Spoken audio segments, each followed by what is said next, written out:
열왕기상 16장은 이스라엘을 다스렸던 이 여러 왕들에 관한 기록을 계속 우리에게 남겨주면서 특별히 북이스라엘을 다스렸던 이 왕들의 공통점을 우리에게 주목하게 하는데요.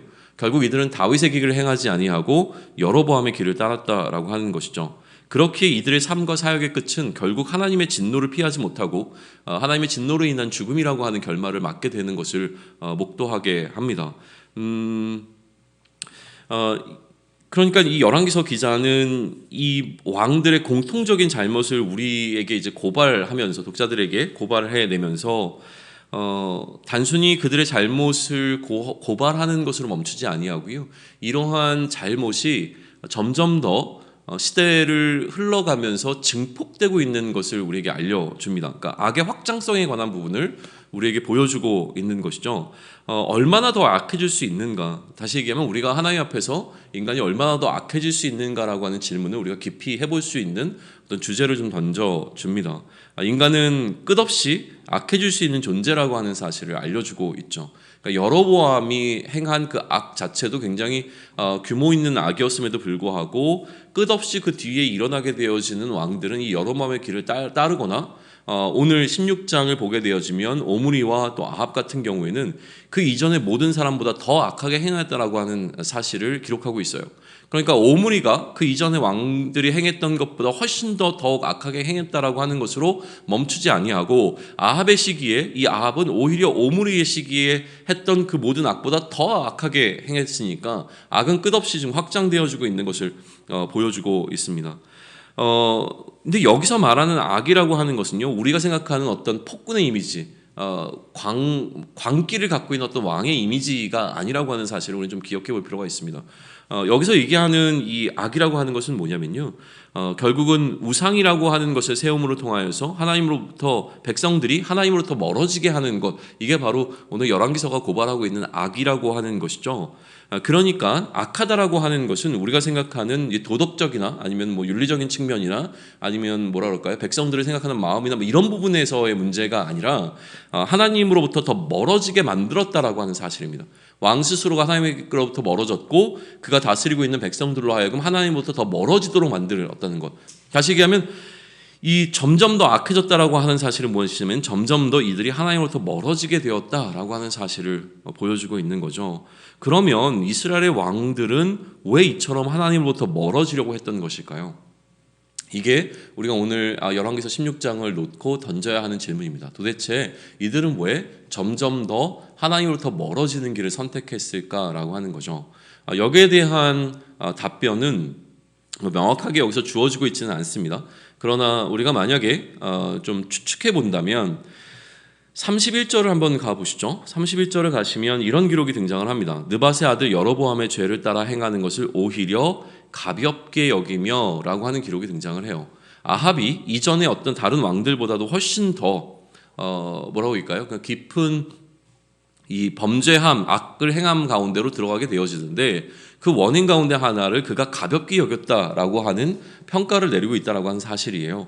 왕이 이렇게 하나님을 가볍게 여기자 그 이후에 백성들 가운데서 어떤 사람이 하나님이 내리셨던 명령을 가볍게 여기고 여리고성을 재건축하려고 하는 행위를 하고 있잖아요. 이처럼 이 분위기 자체가 하나님을 가볍게 여기는 방향성으로 흘러갔다라고 하는 사실.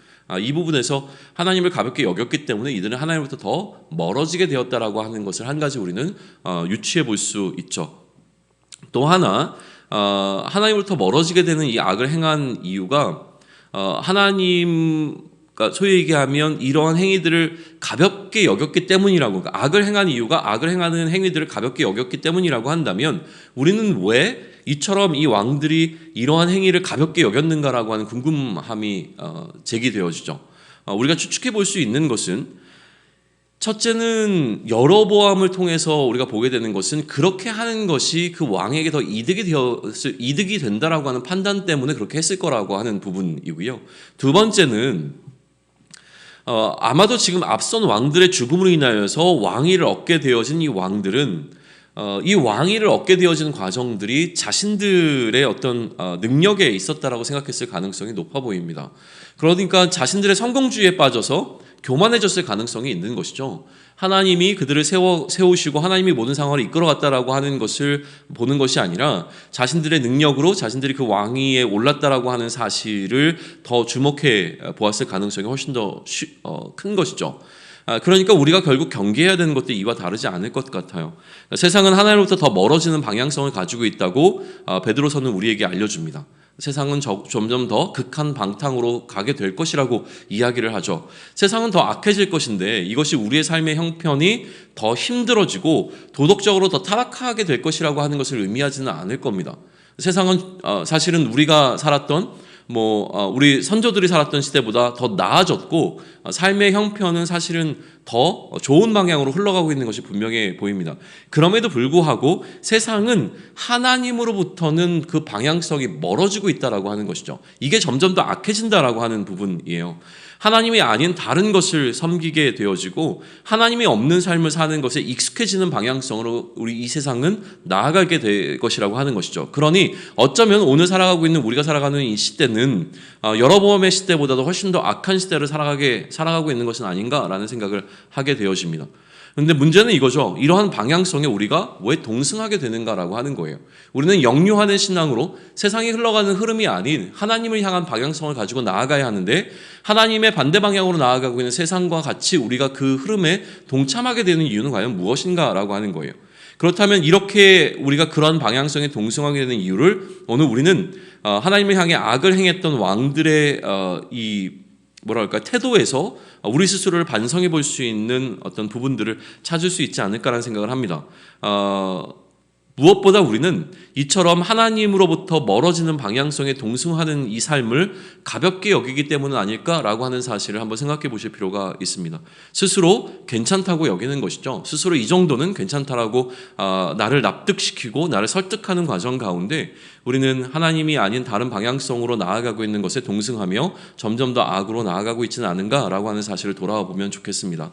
세상의 질서를 따르는 것이 나에게 더 이득이 된다고 여기거나요. 아니면 지금 내가 움켜쥐고 있는 것이 하나님으로부터 얻은 것이 아니라 내가 성취한 것이라고 여기기 때문에 내 것이 되어버린 어떤 것을 내가 더 지키기 위하여 오히려 세상의 질서를 우리 가운데 용납하고 하나님이 아닌 하나님으로부터 멀어지는 방향성 가운데 우리의 삶을 놓아두고 있지는 않은가라고 하는 것을 좀 심각하게 생각해 볼 수 있으면 좋겠습니다. 다시 우리의 삶을 돌아보는 과정, 이 시간들을 통하여서 나의 삶의 방향성이 하나님을 향해 있지 않은 것이 있다면 과감하게 수정할 수 있는 오늘이 되기를 원하고요. 하나님의 말씀을 가볍게 여기지 않았으면 좋겠습니다. 하나님의 말씀과 하나님을 향할 우리의 태도가 가벼워지지 아니하고 우리의 삶을 더 무게감 있게 하나님 앞으로 끌고 갈 수 있는 오늘이 되기를 축원합니다. 아멘.